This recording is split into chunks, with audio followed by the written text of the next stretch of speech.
بچه اون بالای نزنه.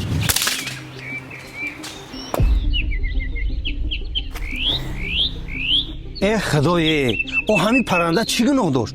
شاید این فرزند داشته باشه، برای روز خروزی فرزنداش آماده باشه، و تو ایره هلاک کردی که؟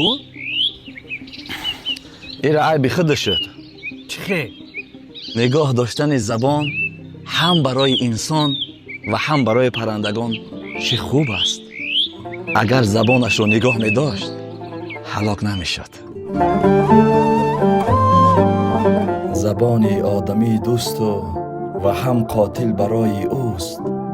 ز یک گفتار ناجای به زیر دار می گردد.